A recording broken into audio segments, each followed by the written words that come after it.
And this is a Fox News alert. Welcome to Hannity. Tonight, Donald Trump, Hillary Clinton participated in a presidential forum earlier tonight.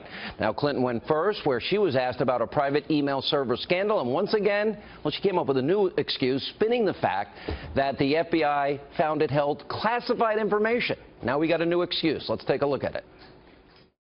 Classified material has a header which says top secret, secret, confidential. Nothing, and I will repeat this, and this is verified in the report by the Department of Justice.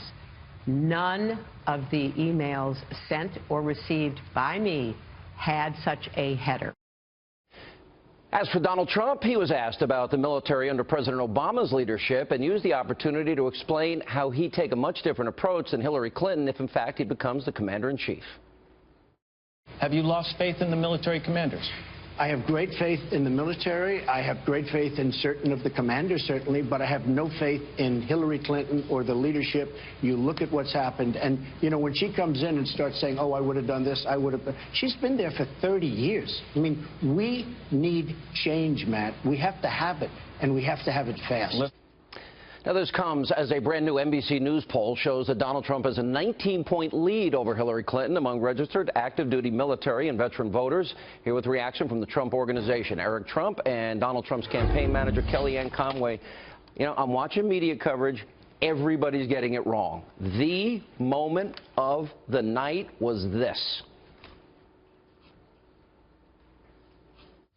I think that the decision to go to war in Iraq was a mistake. And I have said that my voting to give President Bush that authority was, from my perspective, my mistake. I also believe that it is imperative that we learn from the mistakes, like after-action reports are supposed to do. And so we must learn what led us down that path so that it never happens again. She voted for the war. She voted to pull out early. It created a vacuum for ISIS to emerge with the financial backing of the oil that they got out of Iraq. Wow. Okay, Kellyanne, if you are the mother of one of, what, up to 5,000 people that were killed, and here's a woman that wants to be president, oh, I made a mistake, but it's important that we learn from the mistake. You have a dead child. You have a child that lost their limbs, have been disfigured as a result of her decision.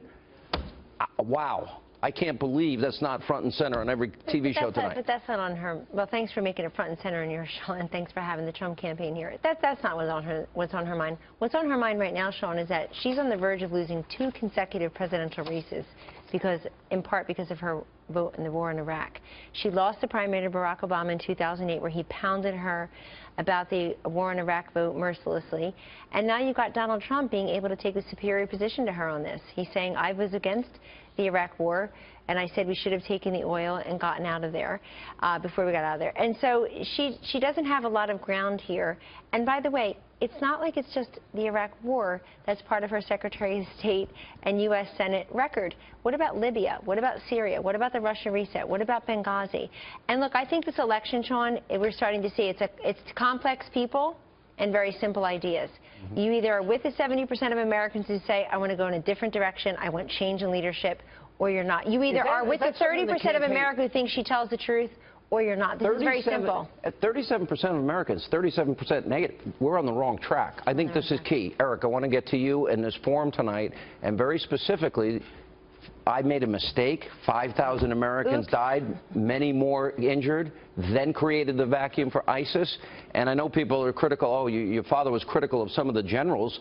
Well, I don't think Obama's listening to the generals. That's a separate issue. But seriously, 5,000 people? Oops, I'm sorry. We've got to learn from it? We're sitting there with General Flynn tonight. It's amazing. I mean, the thing he said, and it was very, very clear, we've been handcuffed. We've been totally handcuffed. We're not allowed to do our jobs. It's no different than the Border Patrol. They've been handcuffed. They can't do their jobs. And it's not just the lives, and the lives are the most tragic thing in the entire world. It is so sad. Thousands and thousands of lives. It's also trillions and trillions and trillions of dollars. And I think my father's point is, what do we have to show for it at this point, Sean? I mean, what do we have to show for it? We have 3, 4, 5 different countries that are in total ruin. We have civil war. We have anarchy. We have ISIS. I mean, you can't flip on the TV anymore without seeing another ISIS attack either in our country or around the world. We have pandemonium in the Middle East. Her foreign policy destroyed the Middle East. It destabilized every single one of those nations, and it's proven to be absolutely disastrous. And by the way, for our we're nation. not even gotten to the Iranian deal, and I thought her answer was pathetically weak because we're enabling the Iranians to spin their centrifuges with our money. They get to partner with Russia for missile defense. They get to build up their conventional arms. Then we've got Benghazi. Let's see. They denied 600 requests for security before. They denied help during because she was worried about what our military rescue team was going to wear. And they changed their uniforms 4 times. And then, of course, the lies afterwards. She told her daughter the truth, the Libyan president the truth. She told the Egyptian prime minister the truth, but she told us a lie. So, to me, there's a lot of things that came out tonight. Now, we learned something new. We got a new excuse. First, of course, we heard that, well, I neither sent nor received anything classified. I neither sent nor received anything marked classified. Now we got a new excuse tonight. Anything marked with a header, the problem is her own staff took away the header that marked it classified, and she's the only person in Washington that doesn't know that C equals classified, especially if there's no A and B before the C. That can't be alphabetical. Now, I want to play James Comey responding to Trey Gowdy's question on how Hillary Clinton lied again and again about what the excuses she gave to you, the American people, on the use of this private server. Secretary Clinton said there was nothing marked classified on her emails either sent or received. Was that true? That's not true. There were a small number of portion markings on, I think, 3 of the documents. Secretary Clinton said, I did not email any classified material to anyone on my email. There is no classified material. Was that true? There was classified material emailed. Secretary Clinton said she used just one device. Was that true? She used multiple devices during the 4 years of her term as Secretary of State. Secretary Clinton said all work-related emails were returned to the State Department. Was that true? No, we found work-related emails, thousands, that were not returned. Secretary Clinton said her lawyers read every one of the emails and were overly inclusive. Did her lawyers read the email content individually? No. Wow. She lied. She lied repeatedly. He discovered that she lied. She lied about Benghazi repeatedly. And I'm listening to her tonight, and then her saying what she did about, oh, I was a mistake. Yeah. Well, and the funny thing is, the ironic thing is, Sean, that Matt Lauer couldn't even get to all of Hillary Clinton's foreign policy failures because he had to spend the first 14 minutes, and I credit him for this, on her email server and then on her vote in Iraq. I mean, she was on defense from moment one, and she looked it. I don't think the Clinton campaign could be very happy with tonight's performance. I don't think it looks good for the upcoming debates, and that's not a loop that they're going to want to have rerun and rerun. And I would just remind everybody of one thing. Republicans in the past have been what I call hearing impaired when it comes to doing these hearings, and they don't do a very good job. This was masterful today by Trey Gowdy. Just lay out the That was a couple of weeks ago. It was masterful. And look, for Jim Comey, I want to remind people, that he's under oath when he testifies in Congress. Why isn't she under oath? Well, she's not under oath when she's at a forum. He's not under oath when he gives a press conference. And I think that you're going to see that in the ad. You're going to see that what you saw tonight in an ad this fall. Let me just remind, and I'll get Eric's response to this, because she gave multiple answers as it relates to the email server scandal, and it kept evolving. And tonight we got a new explanation. Let's roll tape. Laws and regulations in effect when I was Secretary of State allowed me to use my email for work. That is undisputed. It clearly wasn't the best choice, and I take responsibility for that decision. I thought it would be easier to carry just one device for my work and for my personal emails instead of 2. iPhone or Android? iPhone. Okay, in full disclosure, BlackBerry. and a BlackBerry. I have an iPad, a mini iPad, an iPhone, and a BlackBerry. I believe I have met all of my responsibilities, and the server will remain private. In order to be as cooperative as possible, we have turned over the server. They can do whatever they want to with the server to figure out what's there or what's not there. But not only did they not clean the server with a cloth, as she glibly told our own Ed Henry, but they actually use bleach pit to make sure, as Trey Gowdy said, that God couldn't find those emails, some 33,000. When you look at the evolution and yet a new excuse tonight, what are your thoughts? Listen, I'm a civilian, and I just think the American people deserve a lot better than this. I mean, it's disgusting. You see that whole train. You see the lies. You see the deception. You see the lies to Congress. You see the lies to the Department of Justice. Right? I mean, it's really disgusting. The American people deserve better than Sean. I think that's exactly why my father's running.